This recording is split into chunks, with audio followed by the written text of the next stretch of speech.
Hello, everybody. Welcome to another exciting edition of Omnibros Live on a Thursday night. My microphone is falling. Give me a second. Thank you, everybody, for joining. It's me, Gio, here from Manga Geekdom, and I'm joined by the insufferable Omnibus Collector, Riley. How you doing? I am in suffering. Thank you for being here, and the chat as well. Already chatting up a storm. I love it. Tonight we got some small solicits, some future announcements. We got some reads, we got some hauls, we got some first impressions. You could say a little bit of everything, but most importantly, we've got all of you wonderful people out there watching, and that means a ton. Let's give a shout out to our sponsor while we're at it, and that is InStockTrades.com, your home for collected editions. You get your omnibus, trade paperbacks, hardcovers, and manga for great discounted prices that range from 25 to 55% off. Free shipping in the US at $50 or more. And there's a loyalty discount, which adds an extra 2% discount if you make orders on a week-by-week basis. Great packaging, wonderful customer service. That is InStockTrades.com. Let's highlight the website here. There we go. InStockTrades.com. Of course, you got your current deals of the week. If you want to find out about the new ones before they go live every Tuesday at noon Standard Time, you can check out the Monday stream where we reveal that towards the end of the show, courtesy of IST, of course. And you got your new releases, you got your top sellers, and of course, you got a bunch of sales and all the books you could ever want. Right now, they have a Dark Horse art book sale. That is one of the newer ones that popped up. You can see here some of the books being sold at heavy discounts, 41%, mostly 41%, but still, that's pretty good. Stuff like DuckTales, Horizon, lots of cool stuff, if you ask me. So go check them out at StockTrades.com. Here we go. Thank you, everybody, for joining. Hey, y'all. Just love the countdown. I love it. I'm sure a lot of people don't like it, but I'm a sucker. I like all kinds of music, so I don't mind. It's very jazzy, very not jazzy, very relaxing. Heath, thank you for joining. Hi, everyone.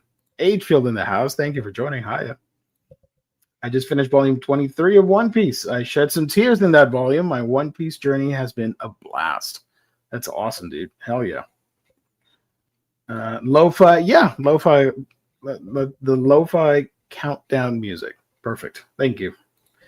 Let's see. Good evening, y'all. Anyone else binging Devil May Cry? I forgot it started. I just looked up somebody tweeting about it and thought, hey, when is that out? Oh, it's already out. Okay. So I'll probably watch it tomorrow or during the weekend. Yeah, I might do the same thing. I didn't know either. And honestly, I've only ever played the first game. I always meant to continue, but I just never got around to it. I don't know which one I played, but it was just one for a couple minutes. I'm not the biggest expert on that franchise. But I just the past several days I've just been putting on like random crappy movies in the background, just to like occupy some of my brain waves, I guess. Right. I have a good friend. He's not going to watch this stream, unfortunately, but he's a huge DMC fan. So all the lore that I know, it's because of many years of him telling me about it. I'm like, oh yeah, that sounds badass. Okay, cool. But I've never played it. And I just finished all of the winter season anime shows, and now spring is coming up, and some are starting to pop up that I'm interested in. So I'm excited for that, but also worried because I got like 20 of them that I want to check out, and that's a lot. I might have to scale down.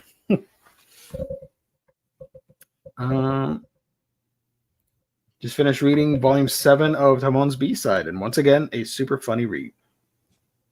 Nice. Tonight, folks, actually, let's do hauls. I haven't hauled anything, but I know you wanted to show something to the peeps. Yeah, so I got my haul, and this is also gonna just be part of my reads as well, so we'll just seamlessly go into it. Right. I got 8 books that came in, and I am currently reading the 8th of those. So from Titan, Burst Angel, Volume 3, that's the last volume of this series that leads into the anime. Tales of the Tendo Family, Volume 5, from One Piece Books. And then this one had an anime debut recently, I believe. The With You will it's make coming it up. good. Or it's coming up. Yeah. So yeah, this one, I think Colleen had mentioned it in our like chat, our Discord, and was talking about like doing one of their Shonen Jump to Shoujo videos and recommending this if you like Beastars, and I was like, that's nothing like Beastars. Like I can tell you that now. And then like now I've read the first volume, and it's a decent shoujo debut. I'll keep reading to see how it goes, but I Right. can confirm, yeah, it's nothing like Beastars. The premise though is like in this world there are humans, and then there are like beast people. Beast folk is what they're called, and the main character is a half human, half beast folk dog person. So he's like beast folk are already like humanoid animal people, and then he's even further so like he doesn't have all the same like traits that most beast folk have. And so it's him like basically in school, and people look down on the beast folk. There's a lot of people who are very like bigoted against them, so he has to deal with a little bit of that. That one's from Yen Press. Also from Yen Press was the 5th volume of The Summer Hikaru Died. I was about to call it Hikaru Must Die. And then the 4th volume of Trillion Game, and 3rd volume of Battle Royale Enforcers, the 4th hardcover of Durkle, and I think we're caught up or one volume behind. That sounds about right. So I read most of those today, and then I started on the last of that haul was volume 16 of Fist of the North Star. There are 2 more after this. I think I had previously said it ended at 17, but it's 18 volumes total. And the 18th volume is up on Amazon. I don't remember the date, but it is coming. And then the rest of my pile of stuff that I've read since the last time that we talked is right here. I've been working through all the Shonen Jump stuff. So last week, I think there was a lot of times when I mentioned like, oh, I have volumes of that I haven't read yet. I read through a lot of that stuff. So 4 Lives Remain, Tatsuya Endo. It's like 4 short stories of varying quality. I can see why most of them didn't get made into series, and only one of them did, and it ended after 5 volumes. Right. You and I Are Polar Opposites, volumes 3 and 4. That's kind of true. Started Kagurabachi. Oh, you started? Okay. Finally started this one. I enjoy it. I think like it's kind of a slow start, honestly. I know a lot of people, it might have been just for the meme of it, but I know a lot of people really liked it from the beginning. But for me, it like really started hitting its stride in like the latter part of the 1st volume and throughout the 2nd volume. So I am intrigued to continue and see where it goes. And I know that like the further it's gone along, the more and more people have gotten into it and been like surprised as to how much they actually enjoy it. Because a lot of people just were reading it because of the initial like memes around it. And now they're like, no, this series is actually really hype. 24 and 25 of Jujutsu Kaisen. So a lot of this, I think this is the volume that had the Gojo moment, the Nide win that became the meme, or maybe it was 24. I don't remember. Either way, I read that moment finally. I read 3 volumes of Dark Gathering. Ooh. And 12, so a good amount of horror in there. I also read 10 and 11 of Dandadan, so I am ready for the next volume. I heard someone say Dan to Dan, and I laughed so much, and I've been referencing that all week in my head. Daniel to Daniel. What if a Daniel is watching the show and is like, Dan, the Dan, man. Akane Banashi 9 and 10. The Ichiro Oda Wanted short story book. This one was fun. Nice. I've already had read the Romance Dawn that's in here, but Right. the other stuff was new for me. One of them being, of course, Monsters, which was made into that Netflix original net animation. Which one did you like best? I already know the answer. We all know, but I just wanted to ask the Endo one or Wanted? Oh, the Oda one. The Oda one was way better than the Endo one. the Endo one, like, I don't know. I just didn't care as I was reading it. I was like, these are not even very good short stories. And then I read the first 2 volumes of the JoJo's spinoff, Shining Diamonds, Demonic Heartbreak. The third and final volume comes out or is out this week. Yeah, I think it's out this week. So I ordered that. Should be getting it pretty soon. So that was, I believe, everything that I read this past week. I am in working through my to read pile.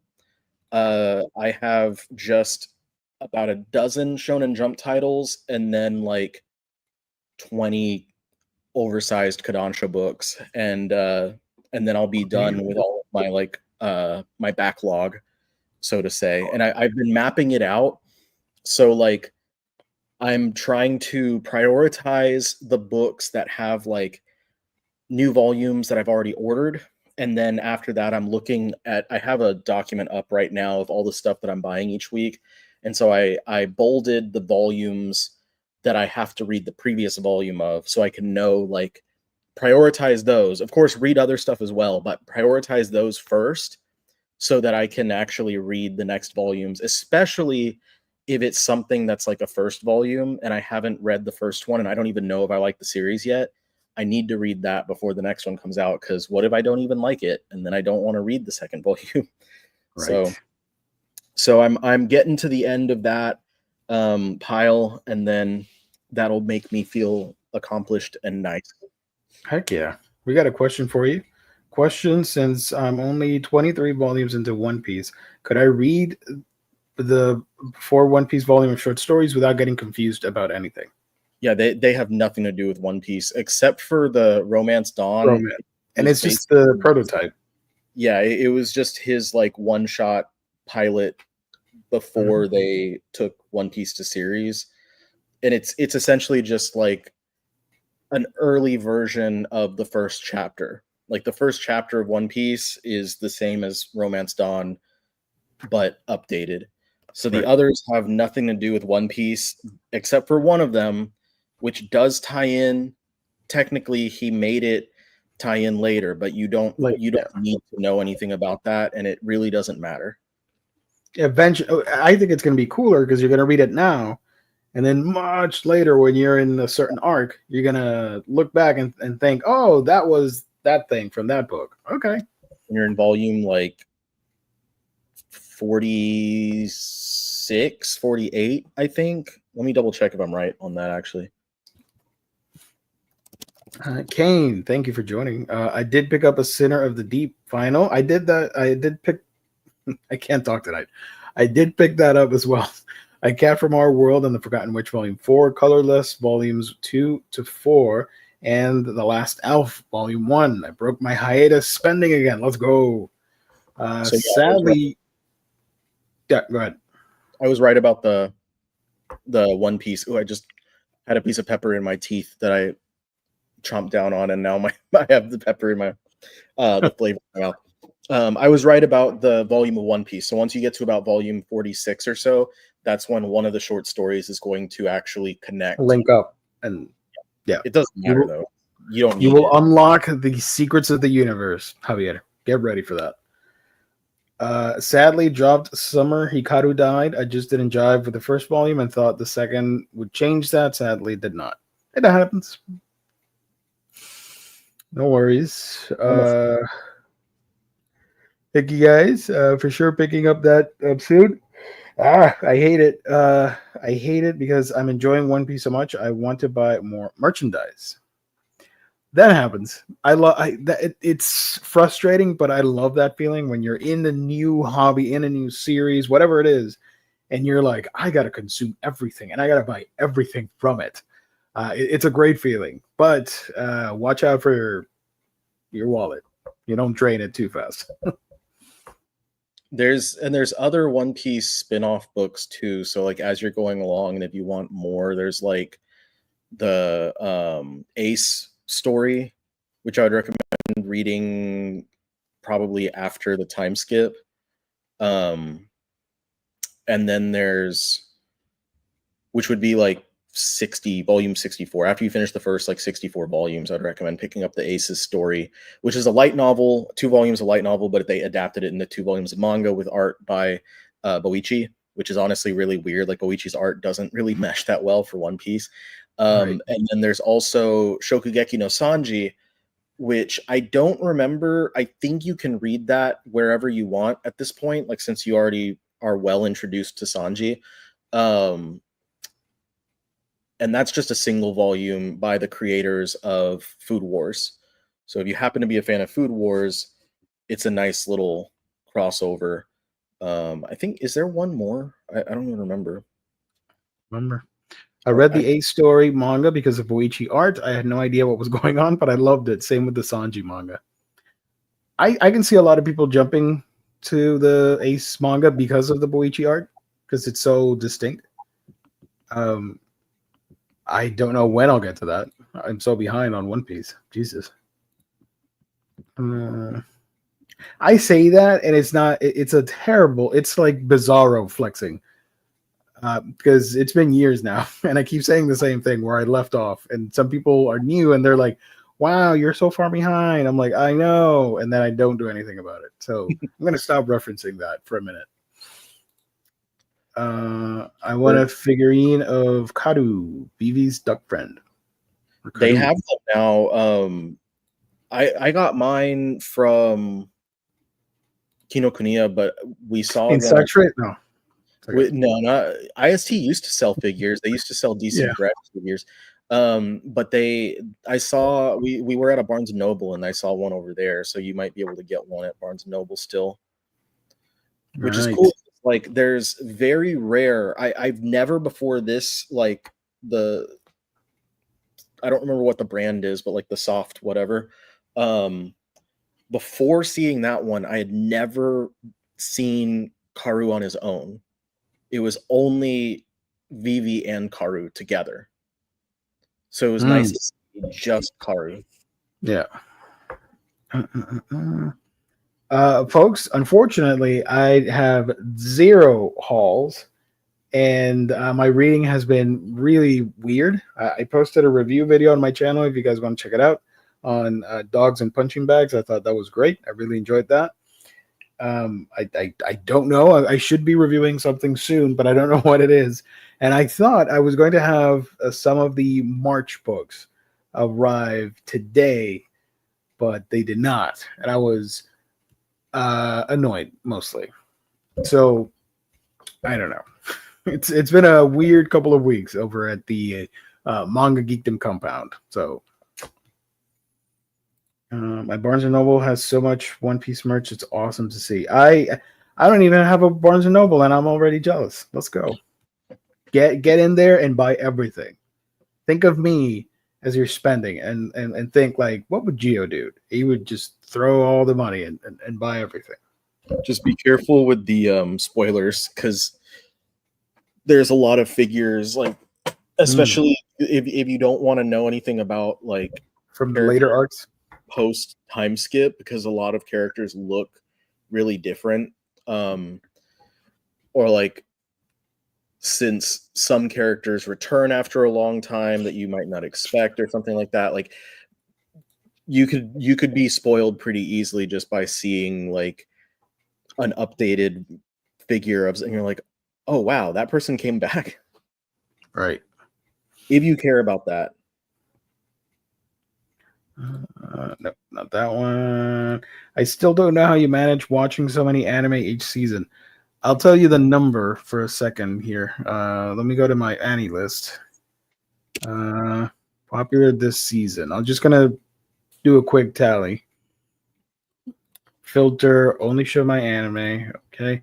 1, 2, 3, 4, 5, 6. Well, this doesn't count because it's a movie. So 1, 2, 3, 4, 5, 6, 7, 8, 9, 10, 11, 12, 13, 14, 15, 16, 17, 18, 19, 20, 21, 22, 23, 24 shows. So far, only 2 have started. I don't, or 3, but whatever.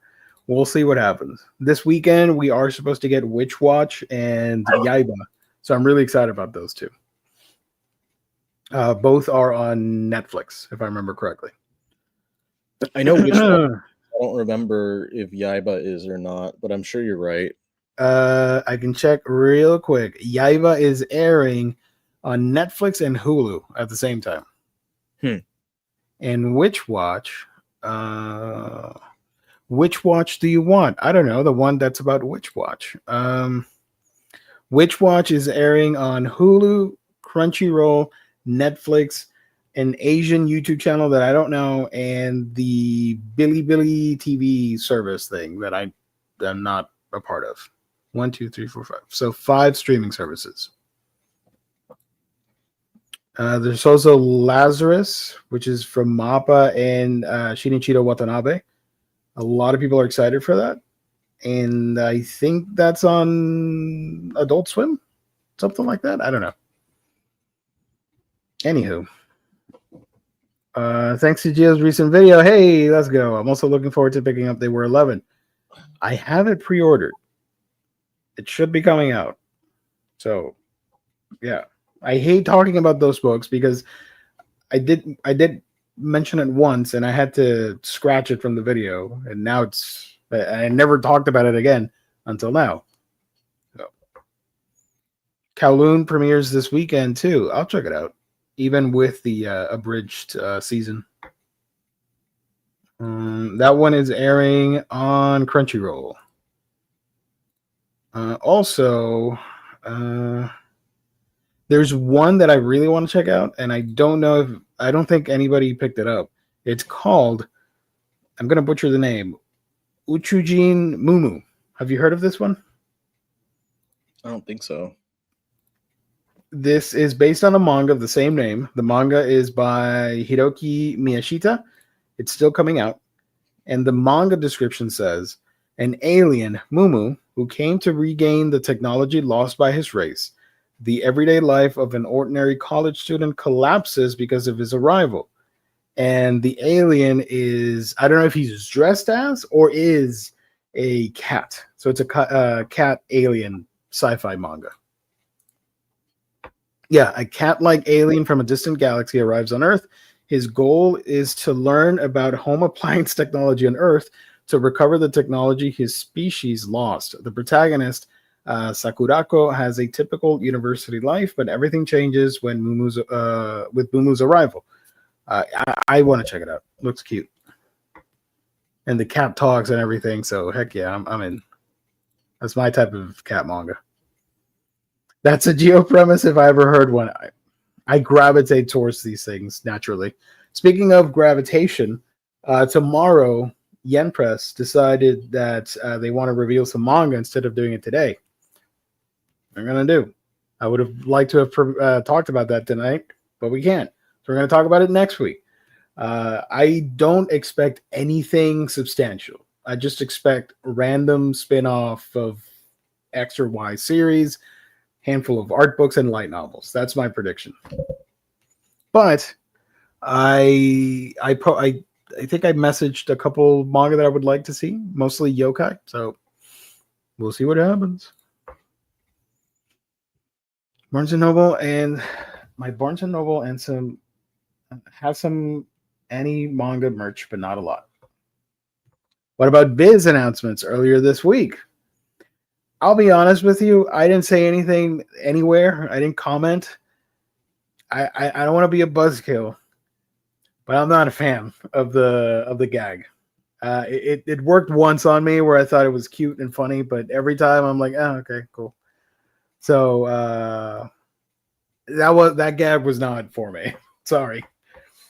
I, on the other hand, am a huge fan of the gag because I love the creativity that they always have, and I feel like they keep getting better and better at making series that both look legitimate and like sound good at the same time.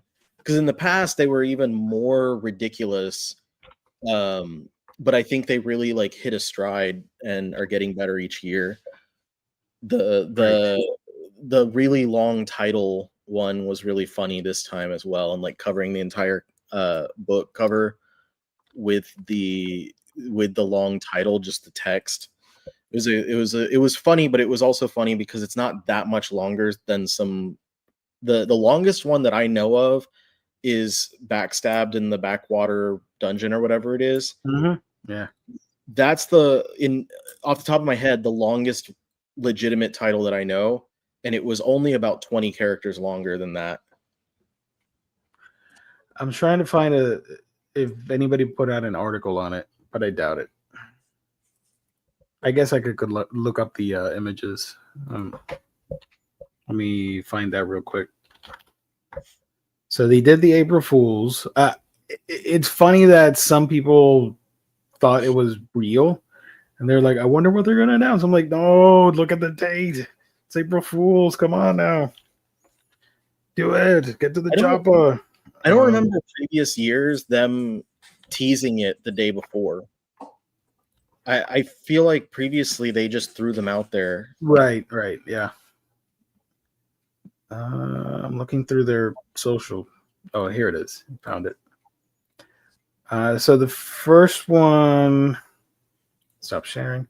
The first one that they announced, or whatever, one of the books they announced was Live, Haunt, Love, which is obviously a play on Live, Love, Laugh. Labu Hanto, story and art.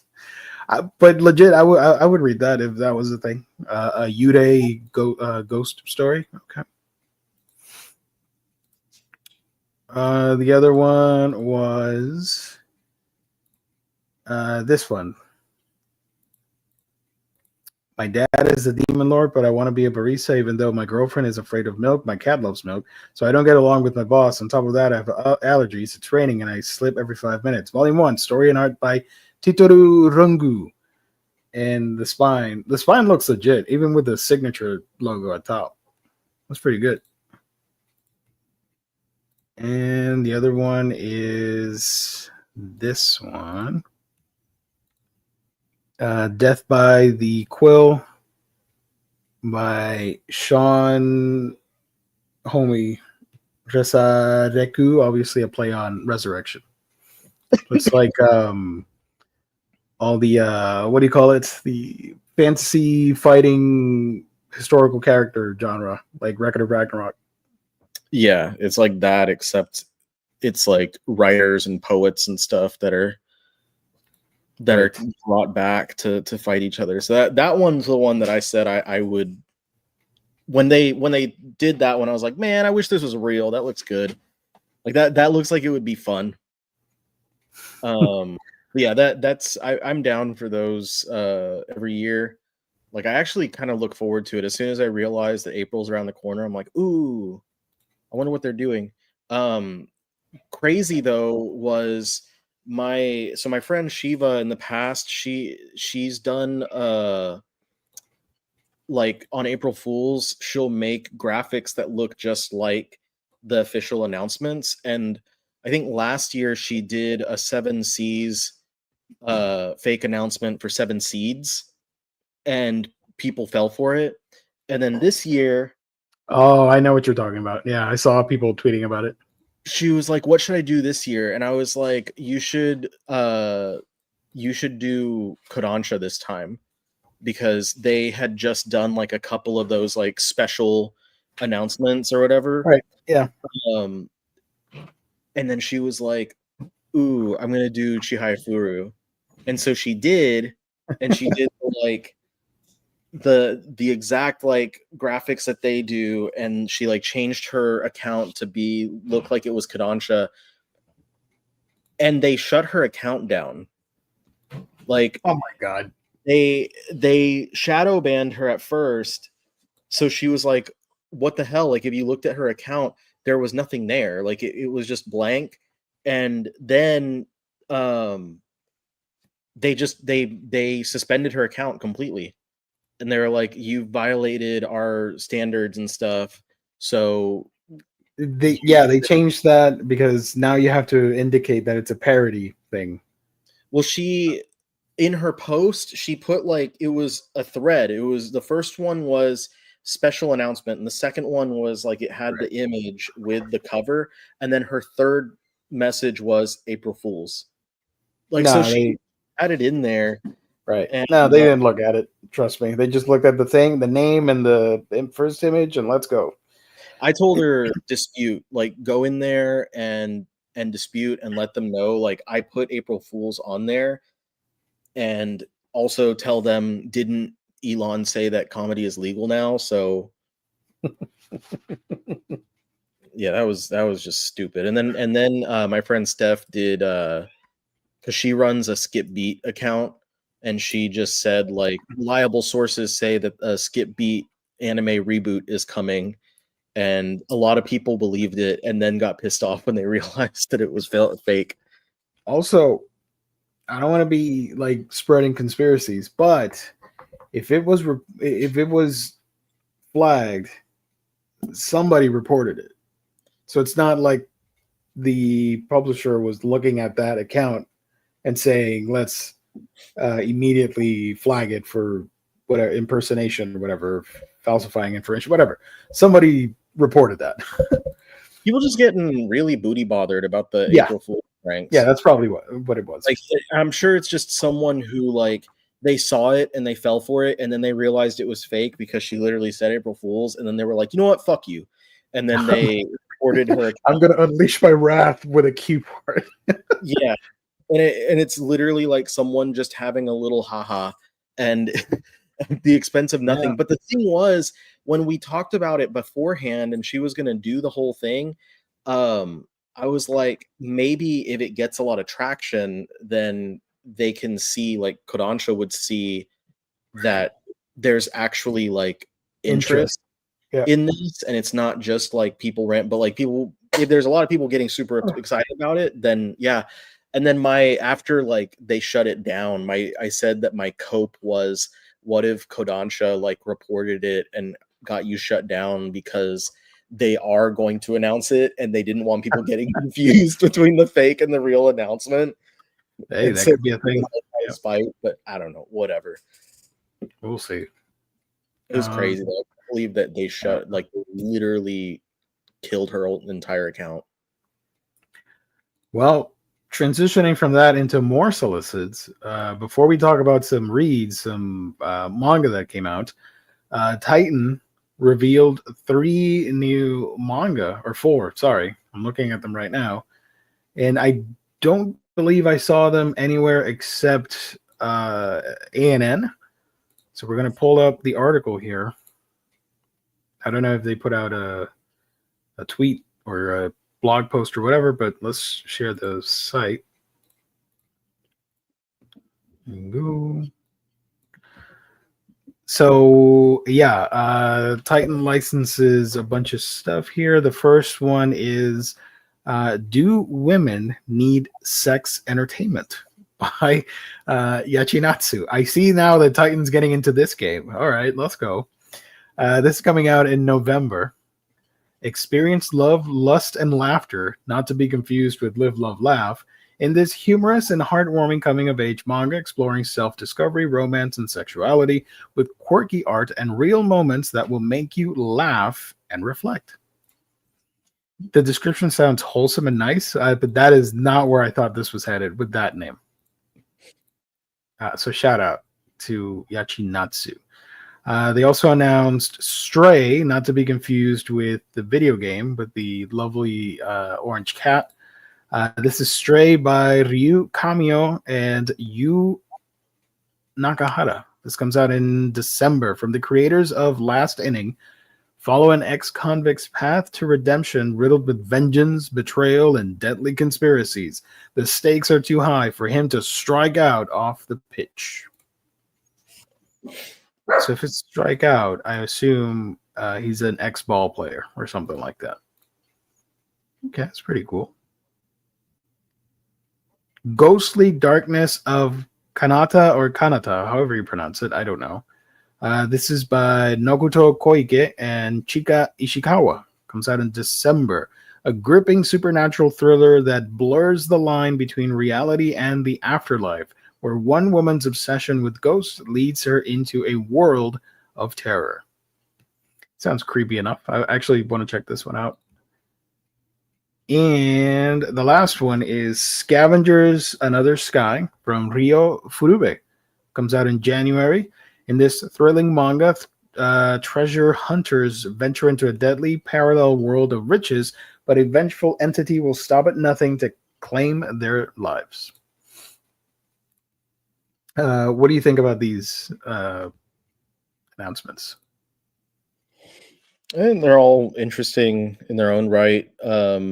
They seem to be breaking out of their norm because most of their licenses are pretty similar to one another. Yeah, I think so too. I think they're getting a little more comfortable. Maybe they've established themselves a little bit more, so they're starting to get some diverse licenses. It might get to the point with how many they have coming out, unless these are all like short titles like usual. It might get to the point where I can't keep up with buying every single Titan manga anymore. By the end of the year, we'll see what happens. Like I said, if everything they're doing is still shorter titles, then I should be able to keep up with it still. I'm gonna Google some info real quick here about these books. Sorry, folks. Scavengers Another Sky still releasing. That started back in 2022, and it's a seinen alternate universe dystopian gun manga. So if you like any of that, you're in for a treat. And the other one, the Ghostly Things, that one, Ghostly Darkness, is from 2023, and this one's about ghosts. So if you like that, you're going to want to check it out. It's from the same creator that did, dude, the stuff that this creator has done is very creepy. There's a manga that I'm looking at with some very grotesque drawings here, so it's going to be a wild ride. Gonna check that out later. Be spooked. Stray. Let me Google Stray real quick. You remember Stray, the song from Wolf's Rain? Oh yeah. I keep playing it in my head whenever I say Stray, but I can't sing it because I don't want to hurt anybody's ears out there, so I won't do it. Stray was from 8 chapters, just one volume from last year, 2024. And that one, I don't have any tags for it. And do women? What about the women? This one's from 2022. It's finished at 2 volumes, 21 chapters. Okay. All right. Oh, I do have more info on them if you're interested. Do women need sex entertainment? In recent years, there's an increasing demand for sexual services for women. I lost my job due to COVID and saddled with debt. I ended up working in the back office of a brothel for women, struggling to match the male escorts with the female clients and forced to participate in hands-on training due to having almost no sexual experience myself. This raunchy comic essay offers a glimpse into an unfamiliar world. Okay. That is very different from the Titan description. The other one is Stray. After serving 9 years for a crime he didn't commit, Hachiya Ken is free, but his past is far from behind him. Released from prison, he's confronted by Hana, the fiery daughter of a ghost from his past. Together, they're forced to navigate a deadly web of betrayal, yakuza power, and political corruption. As they uncover a conspiracy that runs deeper than either could have imagined, Ken must confront his own demons and decide how far he's willing to go for redemption. Sounds pretty cool. I want to check that out. That one was 8 volumes, you said? That one is 8 chapters, 1 volume. Oh, it's only a single volume. Yeah. Oh, I thought And you said it then, was volumes long. sorry. And then the ghostly darkness. After a heart-stopping encounter with an unearthly apparition, a young woman becomes fixated on the spirits that linger in the shadows. Drawn into a chilling journey to confront the very essence of fear, she steps into a world where the boundary between the living and the dead fades into oblivion. As the heroine delves deeper into the occult, her quest to understand the afterlife and reveals that terror. Blah, blah, blah, blah, blah. You know what I mean? It's a ghost hunting manga. And the last one was Scavengers Another Sky. In a hidden research facility known as the Bus Stop, a fearless crew of treasure hunters embark on a dangerous mission into the Black Parade, a mysterious parallel world filled with untold riches. Their mission: to gather valuable loot and earn $1 million for their freedom. But there's a deadly twist. The Black Parade is home to a vengeful entity determined to protect its treasure at any cost. How many volumes were the past, this one and the previous one? Scavenger is ongoing at the moment, but I don't know how many chapters. And then the one right before that? The one with the ghosts is still ongoing. It came out in 2023. Okay. And the other ones are 1 volume and 2 volumes.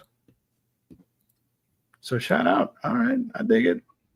There's, I think, is it Ultimate Exorcist Kyoshi is in a Black Parade arc right now. I think that's correct. So, like, just a bunch of mangaka right now being inspired by My Chemical Romance from like 15 years ago. Yeah. I legit thought Ghostly Darkness was a Kei Sanbei manga. This round seems unique. Shout out to Titan. Speaking of horror, let's jump into this bad boy right here. We recently read The Creepy and Freaky from Kamentotsu. Kamentotsu has done other work, but I have not read anything. This is the first time I'm checking it out. We got potential. I thought it was going to be another Apartment Man, but there can only be one Apartment Man, really. They are pretty unique. This one is interesting. Step into the creepy and freaky, where fear is our commodity. Take your time, shop around, and immerse yourself in these tales of terror for as long as you please. So, long story short, this is it's going to be an anthology horror series, but it takes place in a fictional anthropomorphic Animal Crossing like universe where we follow this one creature that moves into this town, and he is greeted by a store owner that offers him this box thing, which opens up, and you learn about you consume fear, and you learn about these scary stories. And that's our gateway into learning about the actual stories that are being told. And we go into our world and we see the human characters. So I don't know what's happening there. I don't know if they're like from a parallel universe or they're here on Earth. Who knows? I don't know. What do you thought of this one? It's interesting, like, so far, because it's the like framing story is very cute. Yeah, Animal Village. It's literally like Animal Crossing. You have all these very cutely drawn, thick line work. Yeah, I think that maybe is supposed to be a frog. And the characters, they interact similar to like stuff in Animal Crossing, but they come across this house, and she collects artifacts. Basically, all things creepy and freaky. Fear is our specialty. So each of the boxes, she has these like creepy ass looking boxes, and when she opens it up, there's an artifact from some story within the box, and then she like narrates that story, and those stories are, the artwork changes from this cutesy style to being the more like realistic, I guess. Heck yeah.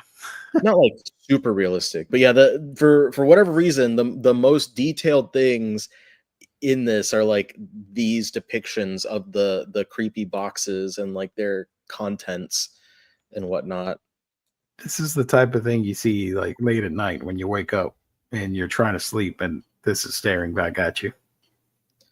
Thankfully, I don't see that when I'm sleeping.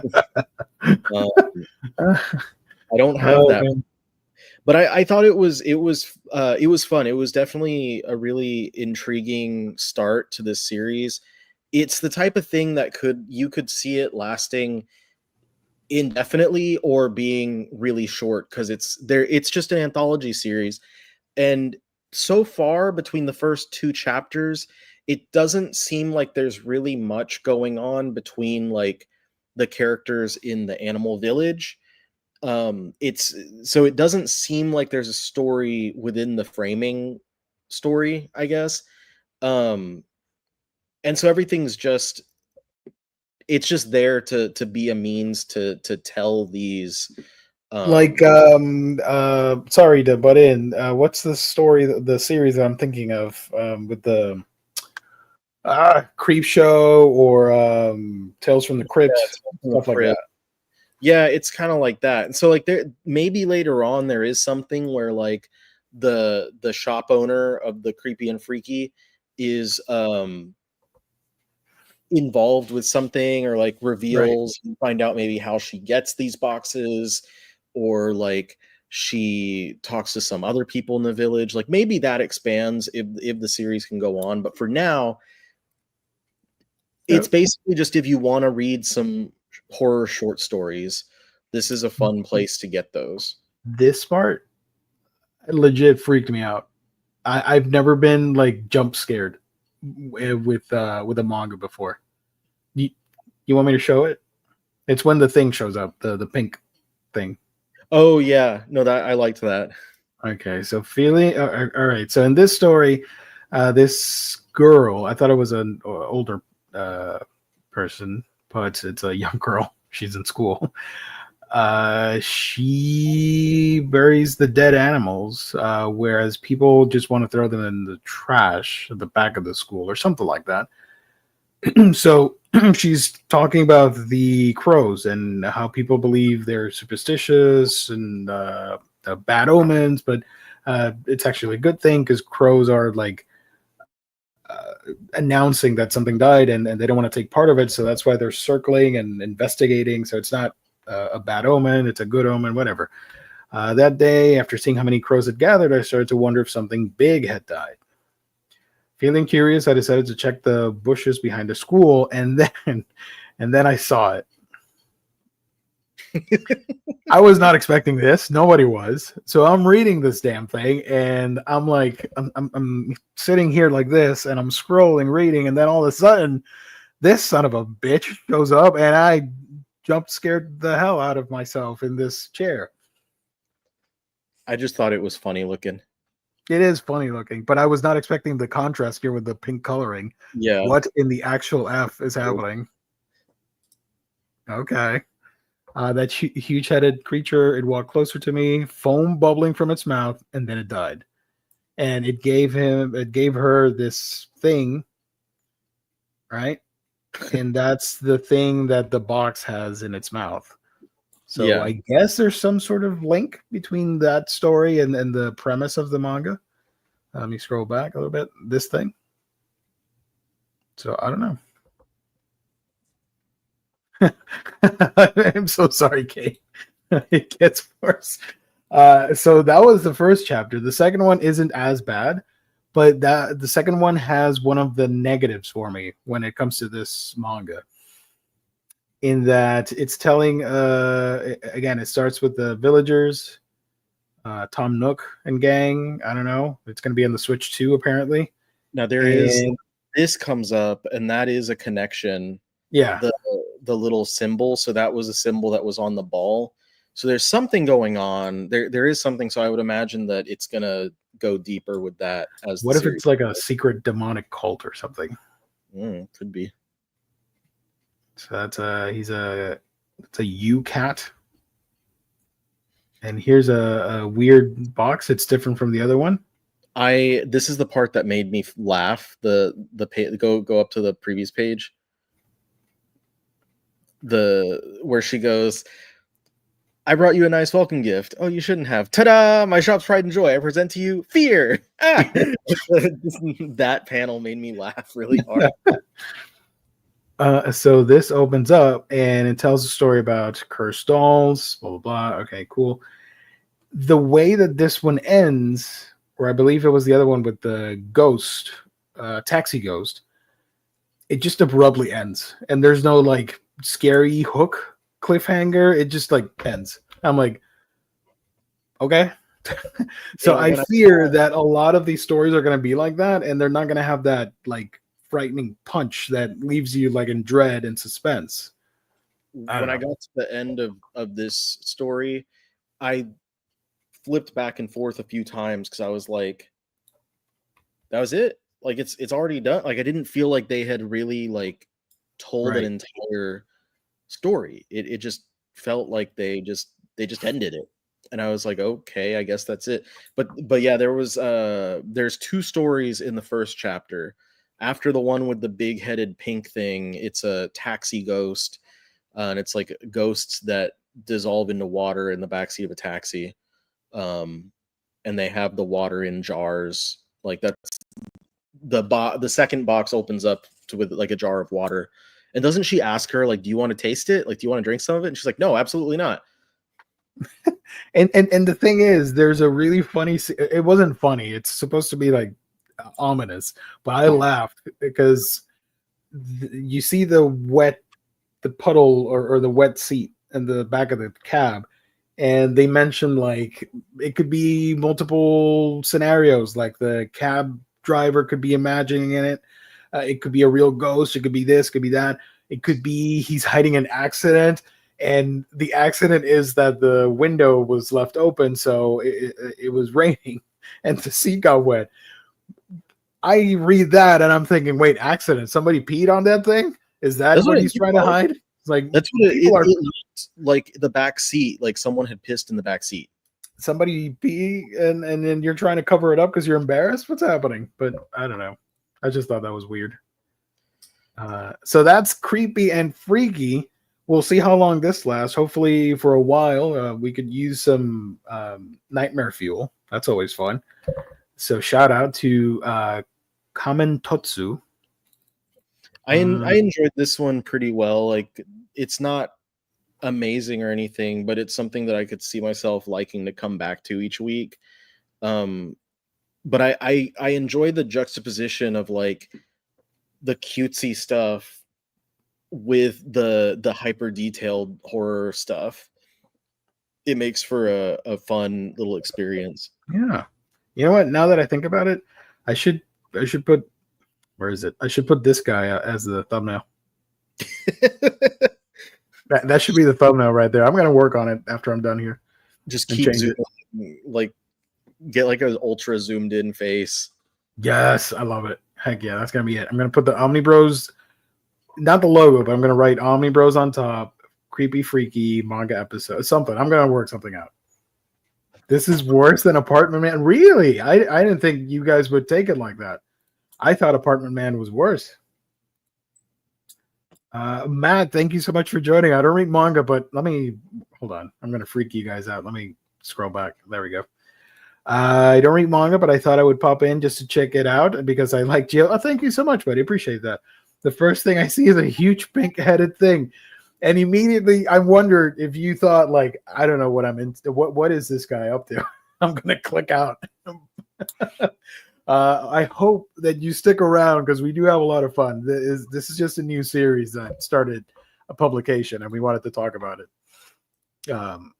But Matt, if you want to explore this site, I do recommend Manga Plus. It's legit. It's free. You're supporting the creators, and you can read all the popular shonen manga. Most of them are posted here. The not all the Shonen Jump stuff, but some. Yeah. The other book that debuted recently is Home at the Horizon from Taiyo Watabe.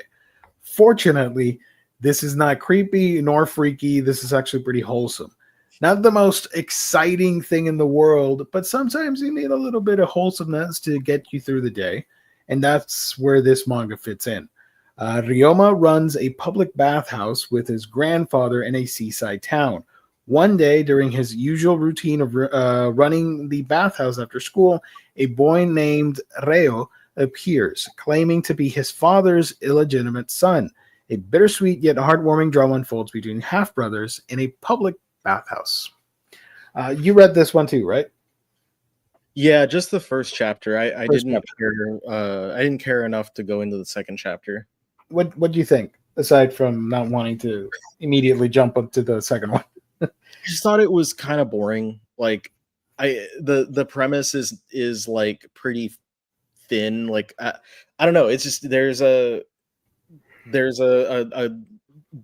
dad dies, and then the half brother appears, Right.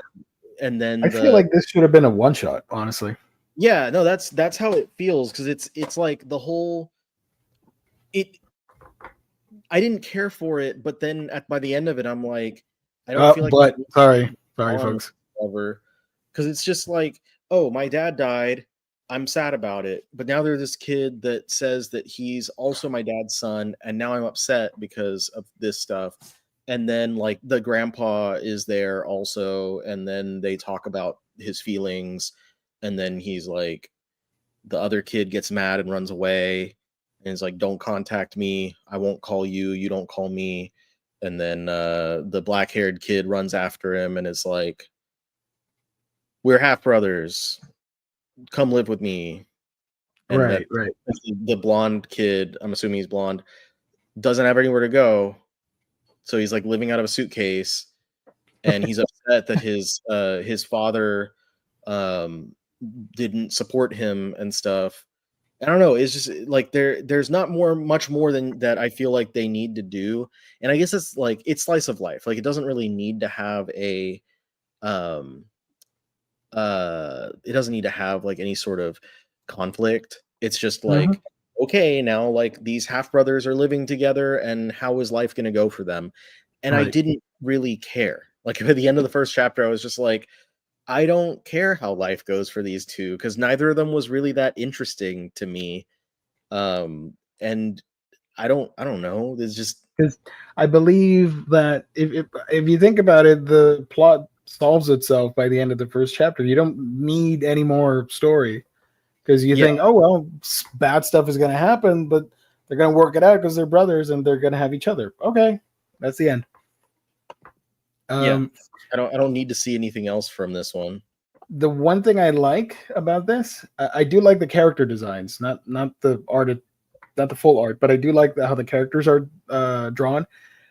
What was I going to say?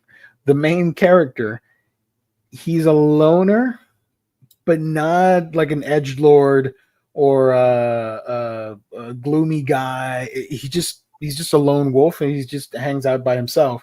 I appreciated that. We don't really get that in shonen manga that try and deal with this stuff. You usually see troubled teens and all the trauma and all that stuff. Homeboy here is just like, okay, I don't want to hang out with the popular kids, and that's it. I can relate to that because that was me. I didn't care about hanging out with anybody. I just, like, I had friends, but for the most part, I've always been by myself. Just I am comfortable by myself, that socializing around. So that aspect I really enjoy.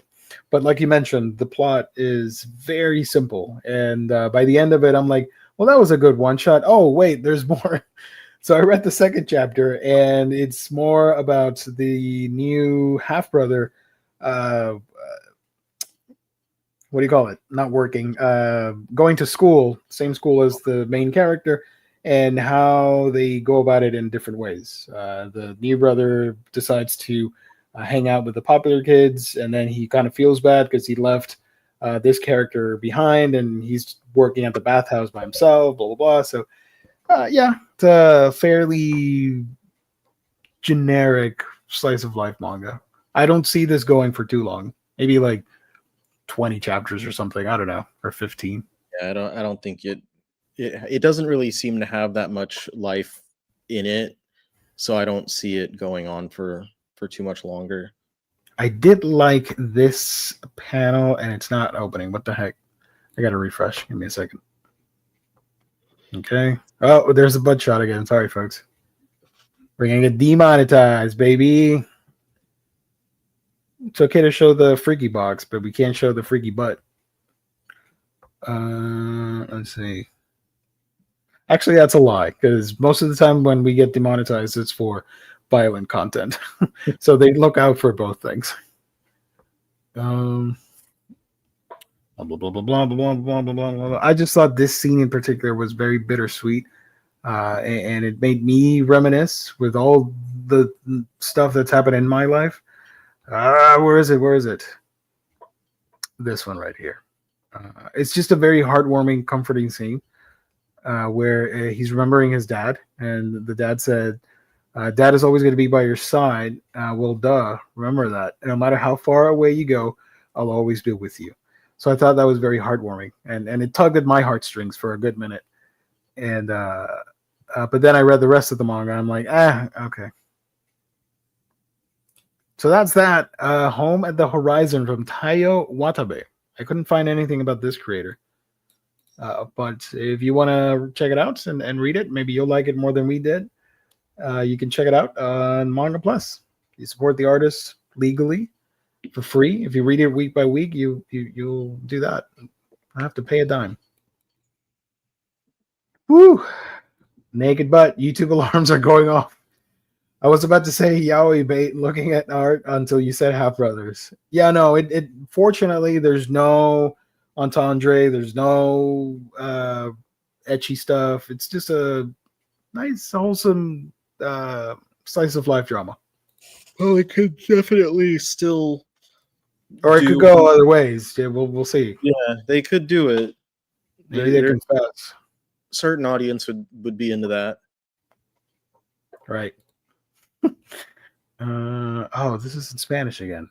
Wait, our audience is not going to know. Let me switch to English. There we go. There are currently 414 series in English that you can read. Yeah, they have a lot of stuff that's not available like on the Shonen Jump app or on the Viz Media app. Oh my god, this is back. What the hell? Yeah, remember this? One shot for We Never Learn. I guess they didn't learn and they had to come back one more time. They had to come back. They're still learning. Yeah, there's a lot of stuff on there. I don't keep up with a ton of it, but I used to go on there every once in a while whenever it was 100% free and just choose random series and like binge through them. Here's Kagurabachi. That's how I read Hokkaido Gals, which was just recently licensed physically by Seven Seas. Let's go. I'm excited for that one. I'll get it. Did we talk about? Yeah, we did. Yeah. Yes, I'll get it. About that. One thing that we didn't talk about was that the Gundam hardcover. Oh, let's go. Let me find the solicit. Hold on. That came out of nowhere. Nobody made any hubbub about it. They still haven't said anything. Yeah, I haven't seen any sort of official announcement. It was literally just the post by the OASD, and then I posted as well about it, and I think like my post got more attention than the news post about it. There's just like no actual like, I don't know if Kodansha is going to officially announce it at some point, but it's already kind of floating around. So maybe in the summer or the upcoming spring conventions. I don't know. Well, it's due out in August, so like it's coming around the corner already. They better hurry up. So yeah, we got the announcement of Mobile Suit Gundam: The Origin. They are being upgraded to deluxe oversized hardcover. So here's the cover for volume 1. Not the most exciting thing, but it's the inside that counts. And I will be getting these because I never finished getting the thing. I have like 1 or 2 hardcovers and I stopped for some reason. So I'll get rid of those and collect this. It says here $55 and it's not, didn't load properly. What the hell?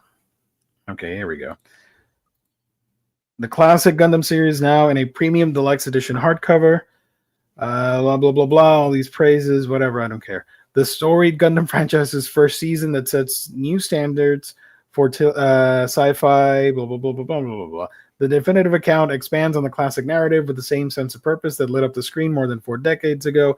This new edition collects the original best-selling 12-installment English release into 6 oversized volumes. All of the many colored pages, unusually numerous for Japanese comics, have been retained only at a larger size. The master's artwork has never looked so grand. Parentheses, does not include essays and illustrations from the original release that are not the author's own. So this one's really cool because the original hardcovers, I think each are either 25 or $30. I want to say they're $30 each. So these are actually a little cheaper. They're like $5 cheaper for each of these deluxe editions than to get the individual hardcovers.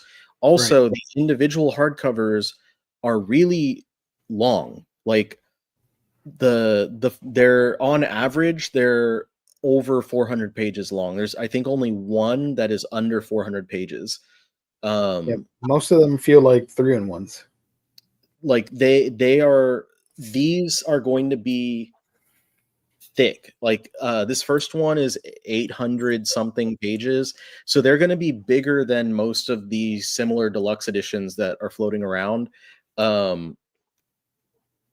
And I personally, I'm not going to say I prefer the cover of these, but I like that this is going to have the spine is not going to, I'm not a big fan of when books have a wraparound image and then the spine is just like a section of that wraparound image that doesn't really have any context on its own. So it's like, especially when you have multiple of them lined up, like with these, it's 12 spines with like a random cross section of 12 different images.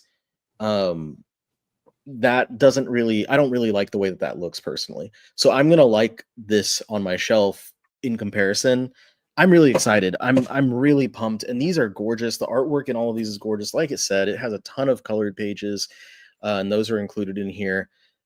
I'm very, very, very much looking forward to this. I did not expect them to do this since they were already pretty nice hardcovers. But I'm very, very happy that they decided to do it nonetheless. So if you're tuning in and you've never experienced any Gundam, what this is a retelling of the original Universal Century debut of Mobile Suit Gundam in manga form, but it also expands on that story, adding more elements, characters, and plot. And eventually the Gundam franchise decided to adapt some of the stuff here into OVAs that are quite popular, that were released like 5 years ago or something like that. So it's a really nice work of if you like the Universal Century original Gundam universe, this is a must-have in my opinion. I just didn't have the cash to get all 12, so I only have a 1 or 2 hardcovers. I think just 1 at the moment. It'll be good to like getting these one at a time, and at our sponsor InStockTrades.com, where they're sure thank you. Oh my excellent God. discount. Jesus. Yeah, check out the sponsor of our show, InStockTrades.com, when these hardcovers and other collections go on sale for fantastic discounts. This is published by Vertical, which is, of course, under Kodansha. So it's going to have the standard Kodansha discount, which I think is like 30-something%. Let me double check. Sorry, folks. A little bit tired. 35% is the standard discount off of a Kodansha book. So you're not going to get that at the other websites. You get it. at instocktrades.com. Omnis, trades, hardcovers, manga, all that fun stuff. Remember, $50 or more gets you free shipping in the US. You also have that loyalty discount, which has an extra 2% discount to your books on a week-by-week basis by placing orders on a week-by-week basis. Great packaging, wonderful customer service. That is instocktrades.com. Also, at some point during the month of April, we will be doing the $50 gift card giveaway. Could be on a Monday stream, could be on a Thursday, could be on a Friday. And I have to tune in to find out when, but it's coming out real soon. So if you order this from IST, and it's 35% off, assuming if they don't put it as one of the weekly deals, which would make it like 45% off, then it would be $35.75 roughly. And then if you have the extra discount, you'll take off an extra 2%, which is going to be another like. Sorry. I wanted to point something out. The hardcovers. Oh, what was it? Shoot. These covers are just a tad too minimalist, kind of boring, but the content inside is worth it. But I think, like you said, with the spines, they're going to look great. It's going to be interesting to see if they keep the blue color, but I doubt it. It's going to be fun if they do multiple ones. Maybe they do blue and then white and red to match the Gundam scheme color. That'd be pretty fun. If they did all blue, when I first saw this cover, my first thought was like blueprints.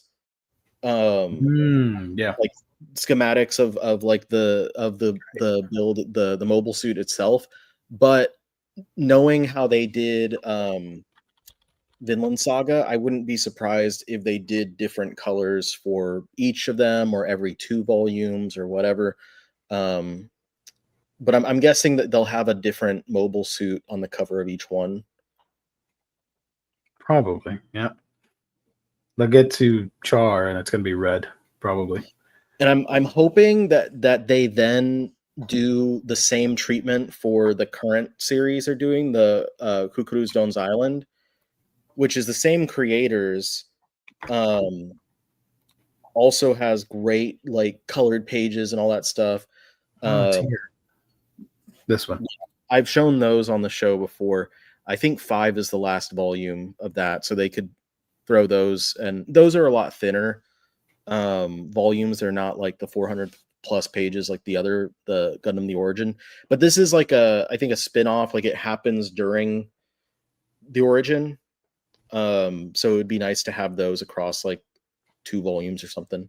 Here's the original hardcover for Origin Volume 1. This came out back in 2013. $30 for each of these books. So these essays are not going to be in the deluxe edition because they're not from the author. So if that's something that matters to you, or like the covers with the weird wraparound spines matter to you, then you probably won't want to update or upgrade yours. But for me personally, it's gonna happen. I am such a sucker for the oversized hardcovers. James is asking, is Gundam Kodansha or Vertical Comics? PRH said Vertical Comics. Both, yes. The answer is yes. Vertical, as of several years ago, was bought by Kodansha. Kodansha. Yeah.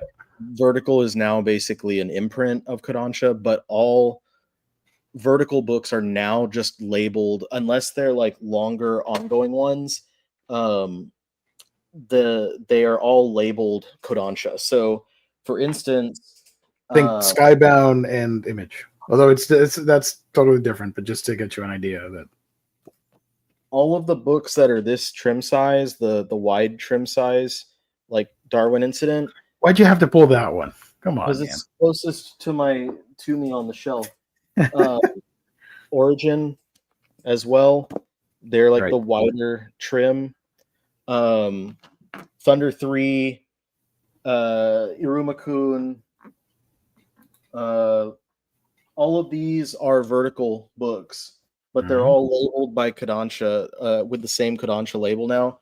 The old print of, or the original hardcovers, I'm looking at them at the top of my shelf right now, of Gundam the Origin. They have vertical on the top of the spine, but they are published by Kodansha. And so the new version should have Kodansha on the spine instead, the K block logo. Right. We have one question from Matt, which is a good one, and I'm saving it for last, so we're going to do that now. Gio, what would be your recommendation on a samurai-themed manga? Riley, do you have 3 favorite samurai manga that you recommend? Let's do the top 3. One of them I wouldn't recommend anymore because aside, we can talk about it because there might be new people going in, and we can always bash make the fun of the creator for being a creep. So yeah, the Rurouni Kenshin, fantastic series, but the creator was found with so much CP that they thought he was distributing it. Yep. And so he was arrested and was imprisoned for a short amount of time, I think, and was fined like just a slap on the wrist, the equivalent of $3,000 US. And now like he's continuing work on stuff. So like, yep, I love that series, but I can't in good faith recommend it anymore just because of that. Yeah, no, fuck that. I love it. That was one of my first exposures to the medium, and I hate that what happened, because now I just can't go back to it. They even put out a new anime adaptation of it. No, I'm not going to talk about it. I didn't review it. I didn't mention it. No. They did that like well after all of that stuff happened also. So they like well knew what was up, and they still were like, yeah, let's do another anime. And he's still working on the third spin-off or whatever of the series, I think Hokkaido arc or whatever. And the fans are at fault too, because they announced the thing and everybody was like, "Oh heck yeah, we're gonna watch this." I'm like, "No, dude, what are you doing?" Yeah, whatever. It's bad, but so if you want good samurai manga, what can you recommend? I think you have to consider 2 paths. It's like, do you want supernatural type of stuff, or do you want just more I don't want to say historically accurate, but like lacking the supernatural stuff? And if you want to go to like supernatural type of stuff, there's a ton of choices. I think Blade of the Immortal would be a really good one for someone just starting into manga, especially because Dark Horse has it in first off, they have it in a left to right format. So if you're not used to reading manga, that's a good way to kind of get into that. And they also have it in the big hardcovers, so you don't have to shrink down into a smaller size. Another one would be on the other side of the fence. If you want more like realism in your stuff, you can go to Viz and get Vagabond, which is a retelling of the story of Musashi Miyamoto, or Dark Horse once again for basically most of what Kazuo Koike did that they publish, which the main thing would be Lone Wolf and Cub, which is what all the movies are based off of. He also did Samurai Executioner and Path of the Assassin and other stuff, but those are the 3 main like samurai focused ones, I think. So off the top of my head, I'd say those. I will add my pick. Oh yeah, this one's good. If you want more character-driven drama, samurai story, you can read House of 5 Leaves. That's a good one. I will add, because it's me. My favorite samurai theme is more leaning into the fantastical and supernatural, and that is Osamu Tezuka's Dororo. Oh, I thought you were going to say Samurai Deeper. Oh, yeah, that's another good one. I just wanted to do one, but yeah, I'll add it. Okay, so Dororo, phenomenal. Matt, if you can check it out, you can it's just one omnibus volume for like $20. And it's a classic story of this young kid, due to the avarice of his parents, he was cursed at birth and was born. When he was born, the father decided to sacrifice his son for the prosperity and wealth of the region, and he sacrificed his son to X number of demons, and they took his arms, legs, eyes, skin, all body parts, and he was thrown to die in a basket or whatever. He gets rescued and is now growing up. He gets mechanical parts to walk around and stuff, and eventually he's going to try and go after the demons that stole his organs and limbs and stuff. And action packed, fantastic, with great characters. I love it. It's one of my favorites when it comes to that realm. Samurai Deeper Kyo is amazing too. That is based on historical characters, but not really, because it goes into like super powered shonen fights and magical abilities with this one famous samurai that was very vengeful, and due to something that happens at the beginning, his body gets transferred into another samurai that's much more wholesome. He's a good fighter, but not as ferocious as the main one that I'm talking about. So the two share one body, and there is a bounty for that samurai. So you see a lot of weird and wacky, colorful characters going after him. That one's a lot of fun. It's 38 chapters or 38 volumes, and most of it or all of it is out of print. So if you can read it online, go for it. And Steel of the Celestial Shadows, that's a good one. I would recommend that. If you want something heavily stylized, Afro Samurai is a lot of fun. What else can we recommend? There's a ton of like the fantastical stuff from Jump. Like, I mean, Demon Slayer you could even throw in there. Kimetsu no Yaiba, bro. Demon Slayer, Kimetsu no Yaiba, which was super popular for a few years, and now it's kind of like fallen off. Well, you mean the manga or the anime? Because the anime keeps going because now they're doing the 3 movies to end it. So people are psyched, hyped for that. Samurai Champloo, that's a good one.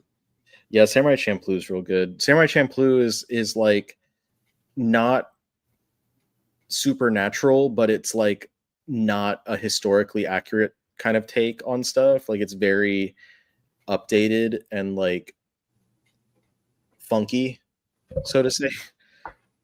Matt, thanks. I've always loved the samurai theme and tradition history. Appreciate it. If Matt, I don't know if you know Cowboy Bebop. It's from the same creator. What Bebop did with martial arts and noir mafia stories, this one does with samurai, ninja, hip hop, and weird, fun, funky mashup. So you're gonna like it. So yeah, I'm not a big fan of Lone Wolf and Cub, so I'm not gonna recommend it. Sorry. Vagabond, solid. Everything else that Riley mentioned, solid. I recommend those. I'm not a huge fan either. I've read about a quarter of it. Yeah. But it's more like, I think that if you're someone like he said, he likes the like tradition stuff, like that's gonna be more up that alley. Like Lone Wolf and Cub and probably the other things by Koike are more grounded in historical. I hesitate to say historical realism, but because it's all like fictionalized and stuff and sensationalized a little bit, but not quite as much as some of these others, and definitely not like steeped in supernatural and stuff like a lot of the other ones that we mentioned. Vagabond I've heard of but never read. Riley, did you ever put a video on Vagabond or not yet? No, I think Omar probably has one. The hardcover, so you can get a look at that. They just started releasing. The second one comes out later this month, but they just started putting it out in the deluxe. They're calling it the definitive edition, but it's the same as like Dark Horse's deluxe hardcovers and stuff. But it's just a fictionalized take on the life of Miyamoto Musashi. Right. These definitive hardcovers though are, and I've said this a couple of times, the nicest books that I have ever owned. Specifically the paper. The paper stock that they use is the nicest paper that I've ever had in any book that I own. It's just this nice, soft, velvety, so good. I'm trying to see when the second one. Here's the link. Second one's out on the 15th. 15th? Okay. I went to too much trouble to get the BizBig, so I don't know what I'm going to do, when I'll upgrade. I actually don't have all of the BizBigs, if you can believe it, because 1 or 2 are still out of stock. So, I don't know. How about this, Gio? What are some good samurai movies? Oh, man, we could be here all night with that. Seven Samurai is the definitive samurai movie. Yeah, I was going to say, go through like Akira Kurosawa's filmography, and you'll hit like a lot of the big ones. Seven Samurai, Harakiri, Throne of Blood, Yojimbo, the 13 assassin thing, whatever. I'll say it. If you want some English Western stuff, I still enjoy Last Samurai from Tom Cruise. I thought it was great. It's not necessarily 100% historically accurate, but it had a really good budget, and I enjoyed it when I watched it. It's based on stuff that actually happened. So, and then on the Western comic side, you could also go with Usagi Yojimbo. Usagi Yojimbo, friend of the show, Usagi. We talked about Kenshin. The live action Kenshin movies are actually nice. I've seen those, but again, it's a murky. Although with this one, it's a live action based on the anime, based on the manga, so degrees of separation. Blue Wolves of Mibu is current series. Kodansha's putting the manga out, and the anime I think is running right now as well. I can agree with you on that. Tom Cruise aside, yeah. I don't care for Tom Cruise, but I genuinely like that movie, and I hope they can make a 4K transfer out of it. I would watch it again. The music was great, and the story was moving. I liked it. Yeah. The Wolverine movie had some samurai in it. The Wolverine. Silver Samurai. Yeah, is very silvery. Let's see if I'm missing anything. Actually, let me pull it up. Let's see. There's one movie. There's a Blade of the Immortal movie that is not that good. Don't watch that. From homie Takashi Miike. Yeah, I don't recommend that. It's not samurai heavy, but it is of the time period. Scorsese's Silence, I thought was really, really freaking great. It's super long, but I think it's worth watching at least once. Jewish Dragons, thank you for joining. We're almost on our way out, so sorry about that. We're going to go in a couple minutes. Like 3 more minutes, if that's okay with you, Riley. Yeah, I'm good. Okay. Let's see. I'm looking through a list of samurai stuff here. There's the Yojimbo movie. That's a classic too. It recently got a 4K transfer, if I remember correctly. I think Lou bought it. I just have the standard Blu-ray. Zatoichi, I wanted to get into, but that's not my cup of tea. I don't know. Or not my cup of tea. I just haven't watched the 100 movies in that series. There's like, what, 28 of them or something? The Zatoichi, the Blind Samurai. Oh, I don't even know. I only own the modern one with the female Zatoichi, which I thought was pretty good. You got Lupin the Third has Goemon. That's what he's a samurai. Yeah. And one samurai in the group of thieves. CBR has the best samurai manga, according to Mao. Who cares about now? Of course, No, they're gonna. they just got sold Yeah, to an AI company. not a fan of that. I'll keep. I never went there, so I'll just keep going to AniList, but that sucks. I used it Senko. to get like statistics about series, but I mostly use Baka updates now. So Right. what of? Peacemaker Kurogane. Elusive Samurai. We didn't talk about that. That's Yeah, a. yeah, I really like that one. I'm By the behind. way, do you remember what's this called? Shigurui. You remember that one? Yes. Does that's not licensed by anybody, right? The Nope. manga? That's a shame because the art on that is beautiful. I would love to own that. And the anime only went through a small amount. Like they Yeah. only did one season, right? They never did more. The anime was only like 12 episodes. Yep. I was super violent and sexual. I remember that. Let's see this list. Kenshin, of course. Don't watch Kenshin. Don't support it. It also sucks because I still have my DVDs. You know, it's part of my childhood. But I would never legally buy it. That's the one series I'm confident in saying, like, if you can pirate it, go for it. Or if you can buy it like super cheap used, whatever. Yeah, if you've got to have it, if you absolutely have to. Yeah. At one point, I did consider getting the 3-in-1s, and then all that happened. I'm like, now I don't want it. Thank you for ruining it, you creep. House of Five Leaves, we talked about that one. Blade of the Immortal. Gintama counts, I guess. Oh, yeah. But that's a comedy series, so.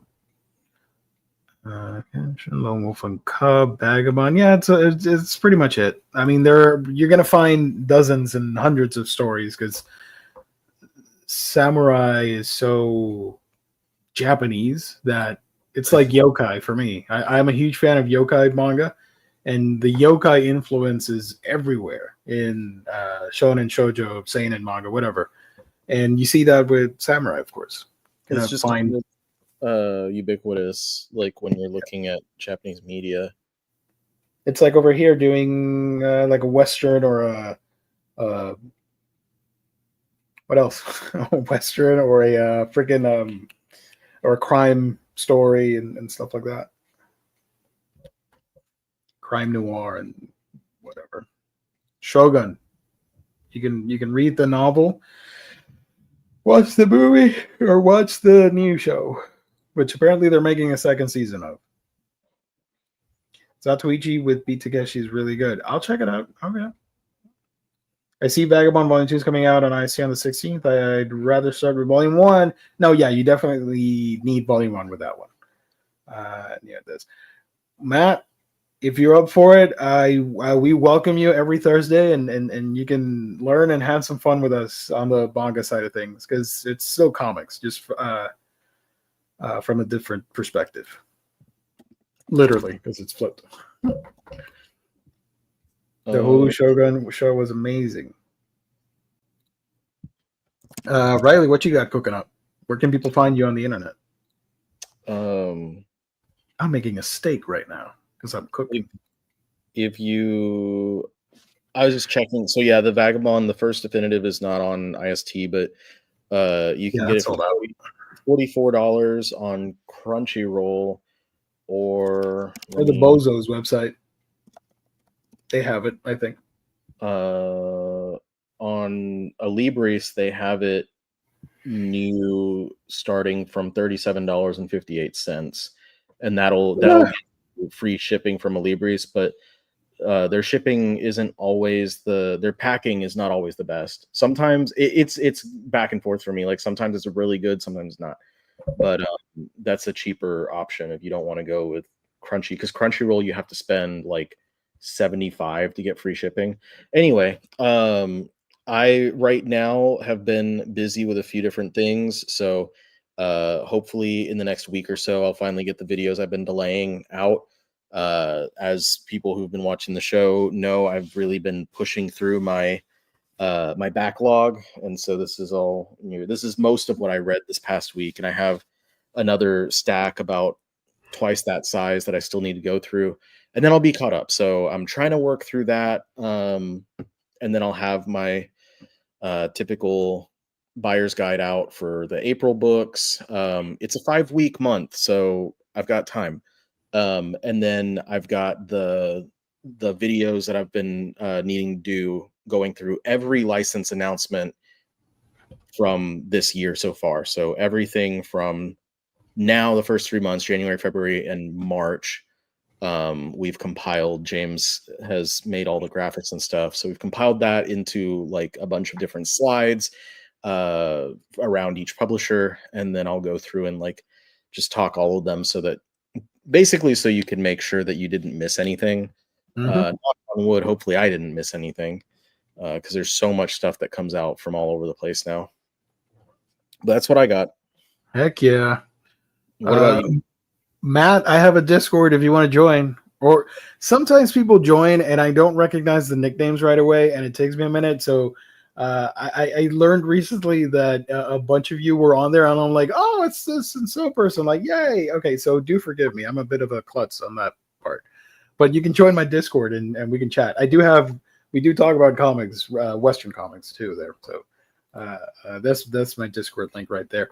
I just posted my most anticipated manga for April.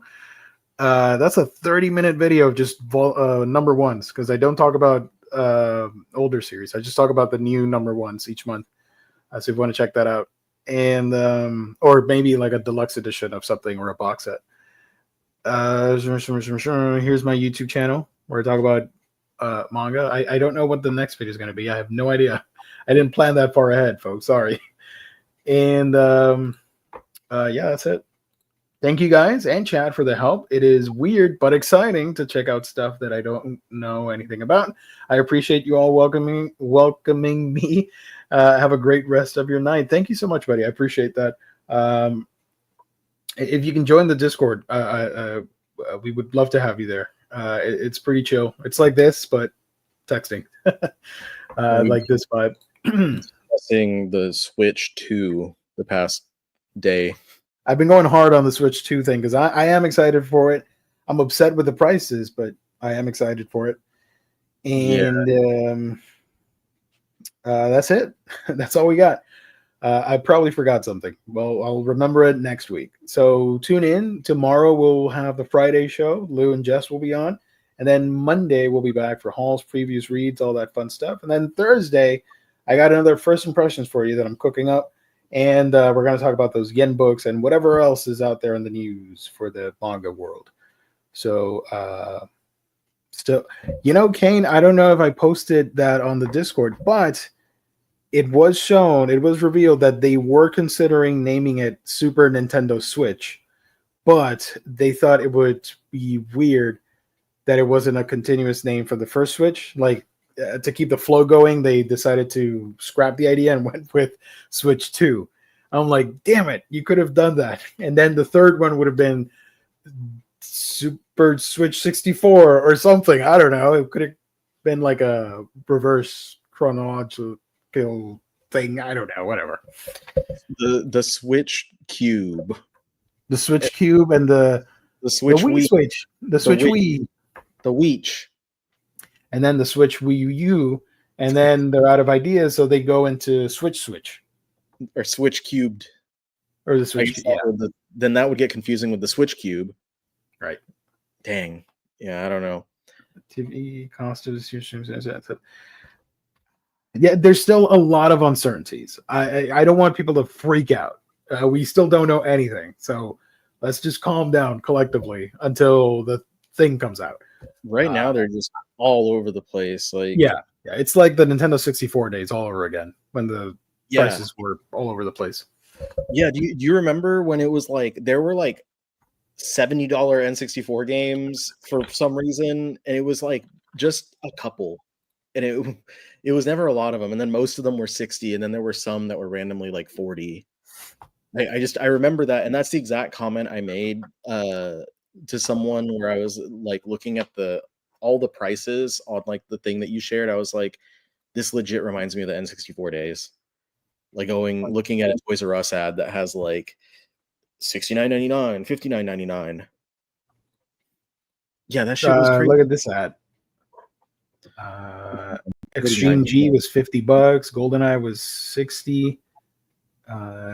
Wayne Gretzky's was $70. Diddy Kong was $60.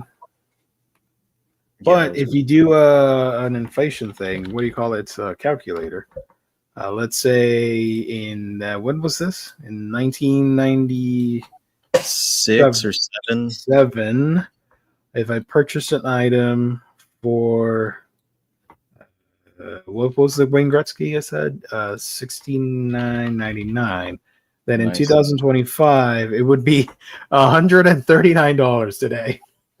Which like I understand that like according to inflation, we're still paying like good prices, all things considered, but at the same time, like wages have not gone up to match. Right. So like no, it's not really the same. No, exactly. I understand the point and I agree, but it's not the same and it still sucks. So the one that did hit was seeing the PS3 when it launched. I think the base model was $49.99, and then the bigger hard drive was $599.99. And it's like, man, them doing a $500-$600 system in like 2005, I think it was, is crazy compared to now, like a $400 $500 system in 2025. How much was the PS5? I think that when that launched, it was 500. 500, yeah. And then of course it was hard to get for so long, but yeah, I got mine for 500. I'm hoping, and it's probably not going to be the case, but I'm hoping that they keep all the remember like the original Switch, it came with the controller handle type thing the dog ears, the dog thing, the dog controller, because it looked like a puppy dog or something. It's not crazy, right? Slip it into both sides, and you could hold the Joy-Cons like you were holding an actual controller. The original Switch had that, but then the OLED Switch, I don't think it came with one. Unless I'm mistaken. Are you talking about this? Hold on. Or maybe it did. I'm trying to think about it. Maybe it did come with that. This thing? Yes, that's funny. Okay. So they said it looked like a dog. You have the long ears and the wacky thing, and they're like, oh, it's a puppy dog. Did the OLED come with that? Because now I'm forgetting, like, when I traded in my Switch for the OLED Switch, did I also trade in the accessories, or did I hang on to them? I don't think it. That's a good question. I don't think it comes with the dog controller, the pupper controller. Either way, but the Switch 2 does have it. I'm if it includes it, great. That's what I was saying, is like I really hope that it includes that and the other little things that you clip on there when you want to use them on their own. Because I feel like at the very least, like they got to include that. If they're gonna make you pay $6 for a hardware demo, stupid, then that should have been free. At least include that shit in there. It has a stapler. I don't know if you saw that one. The stapler. This thing. Because now the Joy-Con, when you press it down and lie it down, it looks like a stapler. But it looks really cool when you're playing as Samus shooting bad guys. Oh, I'm so excited. I saw the demo of it today, and it looks beautiful. I can't wait to play it. When you use it in the mouse mode? Mouse mode, you on the thing, on the trackpad or whatever, on the surface that you're going to play it with, the movement replicates Samus with their gun. I'm excited. It's expensive, but it is what it is. I don't know what to tell you. Yeah, I don't like it, but if I'm thinking maybe if I'm a real good boy for the rest of the year, that Santa will bring it to me for Christmas. That's a good idea. Shout out to Santa. I'm already I'm on the registry list because if you're a Switch Online user and you've played for more than a year, you can register now to get first dibs on the pre-order thing. So I did sign up immediately. So fingers crossed, I do get the email in May, then I can pre-order. If not, I believe the next option for me would be the Bozo's website and something like Walmart, for example. I'm not going to do GameStop because they decided to not work here anymore. So screw them. Anywho, that's it. We're done. Thank you, everybody, for tuning in. Thank you to the chat. You guys are lovely as always. Thank you to everybody watching later. Hit the like button, comment down below, share the video, all that stuff. We would really appreciate it if you do. That helps out a ton for the channel. We'll be back tomorrow. So have a great weekend, and we'll see you next time. Remember, stay safe, and don't let the purple giant kid with the ball come at you at night and hand you stuff. That's my PSA.